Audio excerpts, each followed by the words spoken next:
ఒక అత్యంత విషాదకరణ సంఘటన, బాధాకరమైన సంఘటన. ఏదైతే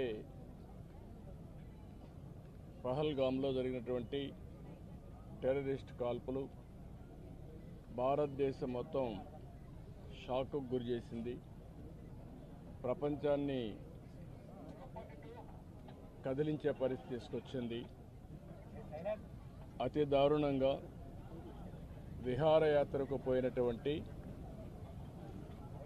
యాత్రికుల పైన విచక్షణారహితంగా కాల్పులు చేయడం, అది కూడా ఇప్పుడే ఆయనతో మాట్లాడినప్పుడు ఆయన చెప్పిన విషయం, ఏదైతే అక్కడ వీళ్ళందరూ ఉన్నారు, టాయిలెట్ కోసం బాత్రూమ్స్కి వెళ్ళారు.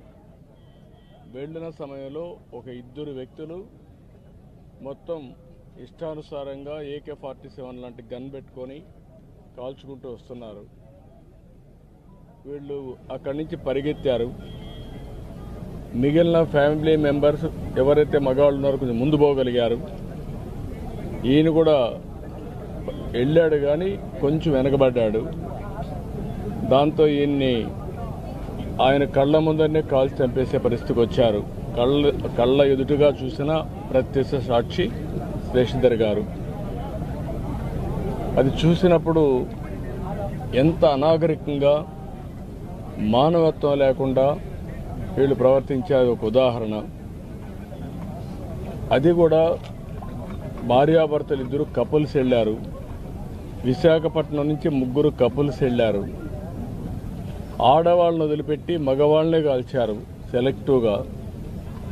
అదే మరి ఇవన్నీ చూస్తే ఒక టార్గెటెడ్గా కావాలని చేశారు తప్ప ఇంకోటి కాదు. ఇది ఆర్గనైజ్డ్గా కూడా వెల్ ఆర్గనైజ్డ్గా చేశారు. గడిచిన 3-4 సంవత్సరాలుగా అక్కడ ఎలాంటి గొడవలు లేకుండా ప్రశాంతంగా ఉంది. మళ్ళీ అక్కడ అభివృద్ధి జరుగుతూ ఉంది. అదే మరి అక్కడ ఉపాధి కానీ పెద్ద ఎత్తున అనేక కార్యక్రమాలకు నాంది పలికే పరిస్థితి వచ్చింది. కాశ్మీర్ అంటే భారతదేశంలో ప్రతి ఒక్కరికి కూడా ఒక అనుసంధానం ఉంది. ఇది ఒక సుందరమైన ప్రాంతం, మన దేశంలో అత్యంత ముఖ్యమైన ప్రాంతం అనే అభిప్రాయం అందరిలో ఉంది. అలాంటి దగ్గర ఇటీవల ఎలక్షన్ చేయడం, ప్రజాస్వామ్యాన్ని కూడా పునరుద్ధరించడం, టెర్రరిస్టుల్ని పూర్తిగా నిర్మూలించి, టెర్రరిజాన్ని నిర్మూలించి ఈరోజు అభివృద్ధికి శ్రీకారం చుట్టే పరిస్థితి వచ్చింది. అలాంటి సమయంలో ఇలాంటి సంఘటన జరగడం చాలా బాధాకరం. దీన్ని భారతదేశంలో ఉండే ప్రతి ఒక్కరు కూడా తీవ్రంగా ఖండించాల్సిన అవసరం ఉంది. ఇలాంటి టెర్రరిస్టులు భారతదేశాన్ని ఏమీ చేయలేవు. భారతదేశంలో ఒక సుస్థిరమైన ప్రభుత్వం ఉంది, సమర్థవంతమైన నాయకత్వం ఉంది, ధీటుగా ఎదుర్కొనే శక్తి సామర్థ్యాలు కలిగిన ప్రభుత్వం. అలాంటి కేంద్ర ప్రభుత్వంలో ఉండే ఈ ప్రభుత్వం మీద ఇలాంటి చిన్న చిన్న సంఘటనలతో ఏదో కావాలని డిస్ట్రాక్ట్ చేయాలని ప్రయత్నం చేయడం, ఇది వాళ్ళ అవివేకం తప్ప ఇంకోటి కాదు. ఏదేమైనా ఇలాంటి క్లిష్ట పరిస్థితులు వచ్చినప్పుడు దేశమంతా కూడా సమైక్యంగా నిలబడాల్సిన అవసరం ఉంది. అందరం కూడా నరేంద్ర మోడీ గారి యొక్క నాయకత్వం కింద సెంట్రల్ గవర్నమెంట్ చేసే ప్రతి ఒక్క కార్యక్రమానికి మనం సంఘీభావాన్ని తెలియజేయాల్సిన అవసరం ఉంది. ఇది దేశ సుస్థిరతకు సంబంధించిన విషయం. అలాంటి సమగ్రత, సుస్థిరత దెబ్బతీసే పరిస్థితి ఎలాంటి వ్యక్తులు చేసినా, ఎలాంటి శక్తులు చేసినా దాన్ని ధీటుగా ఎదుర్కొంటామని మనం సమాధానం చెప్పాల్సిన బాధ్యత, అవసరం కూడా ఉంది. అందుకే ఈరోజు దేశమంతా కూడా ఎవరైతే చనిపోయారో చాలా బాధేస్తుంది. వాళ్ళని మళ్ళీ తిరిగి తేలేం. మన రాష్ట్రంలో ఇద్దరిని పోగొట్టుకున్నాం. ఇక్కడే చంద్రమౌళి, అదే మరిగా మధుసూదన్ కాబల్లో. వీళ్ళిద్దరూ కూడా, మధుసూదన్ అయితే ఒక IT ప్రొఫెషనల్, ఈయనైతే SBIలో పనిచేసి రిటైర్ అయ్యి నాగమణి ఆయన వైఫ్తో కూడా కలిసి 3 కపుల్స్ వెళ్ళారు. వాళ్ళ బాధ చూసినప్పుడు ఎవరైతే ఆయన సిస్టర్లో ఇప్పుడు చూసాం, కుటుంబం కుంగిపోయే పరిస్థితికి వచ్చారు.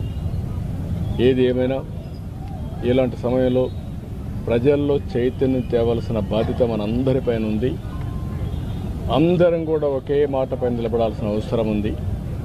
ప్రధానమంత్రి చేసే ప్రతి ఒక్క కార్యక్రమానికి సంఘీభావాన్ని తెలియజేయడమే కాకుండా మనం అందరం కూడా ఆయనకు పూర్తి సహకారాన్ని అందించాల్సిన అవసరం ఉంది. ఇది జరగాలంటే ప్రతి ఒక్క దగ్గర చైతన్యం తీసుకురావాల్సిన బాధ్యత మనపైన ఉంది. అక్కడక్కడ టెర్రరిస్టులను చూస్తున్నాం. వీళ్ళ ఇష్ట ప్రకారం ఇన్ఫిల్టర్ అయ్యే ప్రమాదం కూడా ఉంటుంది. కాబట్టి బార్డర్లో జాగ్రత్తగా ఉండాలి. ఎప్పటికప్పుడు ఏదైనా డౌట్స్ ఉంటే అలాంటి వ్యక్తులపైన మనం కూడా నిఘా వేయాల్సిన బాధ్యత కూడా ఉంటుంది. ఇవన్నీ చేయడం కోసం మనమందరం మళ్ళీ సంఘీభావాన్ని తెలియజేస్తూనే సమగ్రతను కాపాడుకునే బాధ్యత తీసుకురావాలని ఈరోజు మేమందరం కూడా ప్రజాప్రతినిధులు ఇక్కడికి వచ్చాం. తప్పకుండా ఆ కుటుంబాలకు అండగా ఉంటాం. అందుకే ఆంధ్రప్రదేశ్ ప్రభుత్వం తరపున ఆ కుటుంబానికి ఇద్దరికి కూడా 10 లక్షల రూపాయల ఆర్థిక సహాయం కూడా చేస్తాం. ఎందుకంటే ఒక సంఘీభావాన్ని తెలియజేస్తూ మనం అందరం కూడా ఆ కుటుంబాలకు అండగా ఉండి ఆ కుటుంబాలు నిలదొక్కుకోవడానికి ఏమేం చేయాలో అన్నీ చేయడానికి మనం ముందుకు రావాలి. ఆ శక్తి మనకుంది.